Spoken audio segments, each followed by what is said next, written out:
Well, I just love coming to areas like this. This is, to me, the fabric of what college hockey is. It's the smaller towns, UP schools. I grew up in northern Minnesota. I ended up playing at Notre Dame before I ventured up to Alaska, Colorado College, and obviously the University of Minnesota. But I am a little bit partial to these types of schools, like the UP schools, like Lake Superior State, because they've got tremendous history, traditions, and really this is what college hockey is all about. So for me to come back here, it's been 30 years. I'm excited to be here.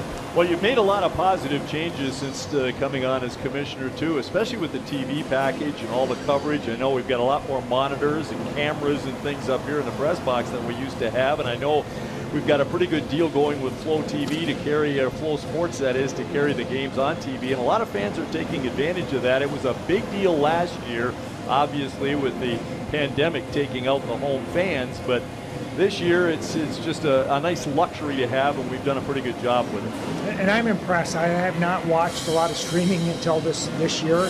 I think Flow Sports does a terrific job, and I have to give a real shout out to a number of people, starting with Dominic Hennig, who really put in place what we felt the upgrades needed to be for TV, from different cameras to graphics packages to in-between interviews, in-between period interviews like we're doing right now.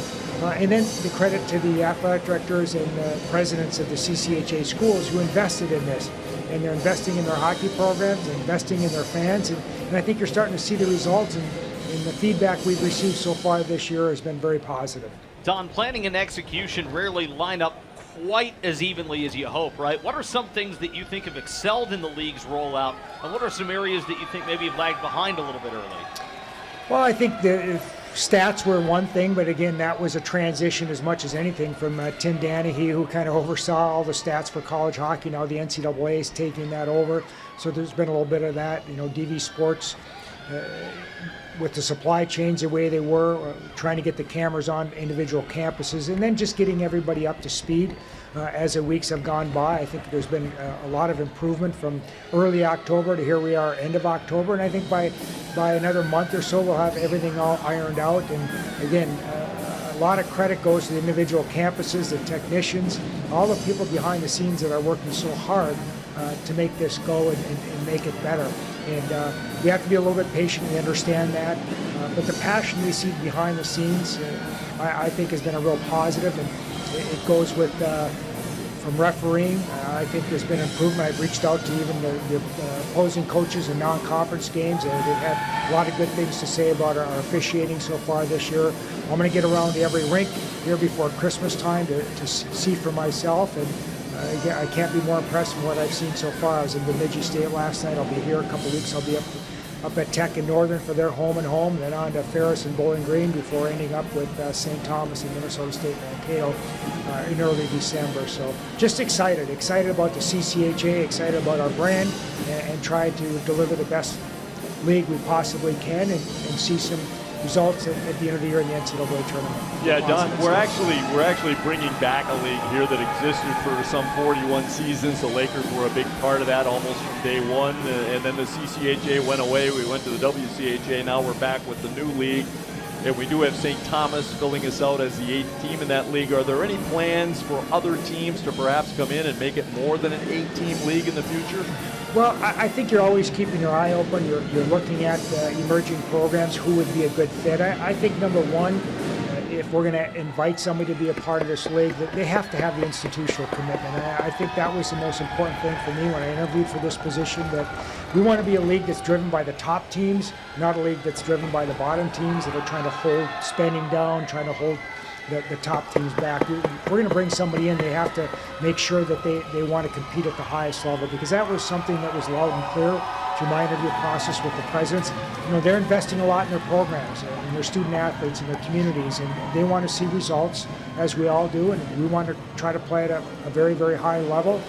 Minnesota State being in the Frozen Four a year ago, Bemidji State, Lake State being in the NCAA tournament, Bemidji State beating Wisconsin last year to get to the quarterfinals. Those are all bright spots. Those are things we want to continue to accomplish with the CCHA. Here's a question for you. Do you gradually try to move this thing in the directions that you want it to go in various areas, or do you just decide to dive right in and say, listen, we're going to make some big changes right out of the gate and get to where we want to go immediately?